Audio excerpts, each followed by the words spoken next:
Salut mes futurs blessés. À l'occasion de ma prochaine sortie à Manet, en Belgique, je vais vous présenter ma tenue médic US Ardennes 1944. Il y a beaucoup de possibilités, mais je resterai sur ma version. Libre à vous de vous en confectionner une à partir de la mienne ou à partir d'autres sources. La bataille des Ardennes a débuté le 16 décembre 1944.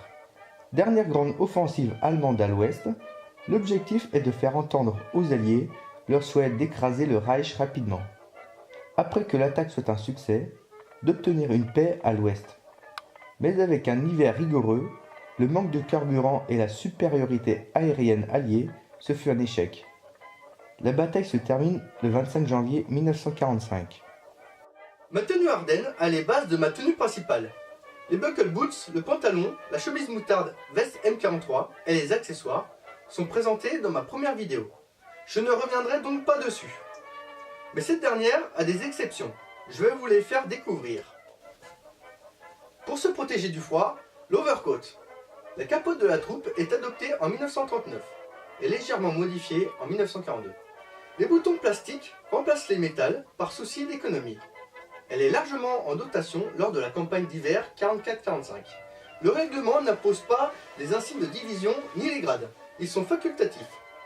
Elle est aussi bien utilisée par l'infanterie que par l'aéroportée. Les boutons à l'arrière servent pour le réglage de la taille.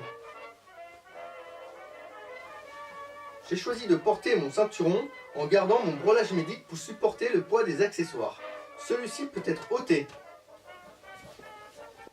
Présentée dans ma vidéo 101e aéroportée, la musette M1936. Sachant le manque de matériel, munitions, médicaments, j'ai choisi d'abandonner les Medic Push à son profit. Tout le nécessaire est donc réuni dans un seul endroit. Pour correspondre avec le manque de ravitaillement, je l'ai rempli de draps blancs coupés qui servent de bandage en remplacement des pansements US. Pour essayer de passer une bonne nuit durant leur long séjour, la couverture M1934. Ici enroulée à l'aide de sangles allemandes, puis maintenue dans le dos avec une cordelette, c'est la couverture réglementaire du soldat. De couleur olive drab, elle mesure 2 mètres sur 1 mètre 60. On peut y retrouver une étiquette de fabrication dans un coin intérieur. Elle est fabriquée aussi après le conflit.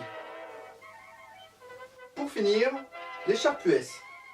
Sa présentation est prévue pour une de mes prochaines vidéos.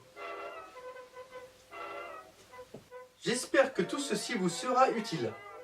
J'essaierai de faire une vidéo sur mon escapade en Belgique, ainsi que de poster des photos sur la page Facebook Brunhilde.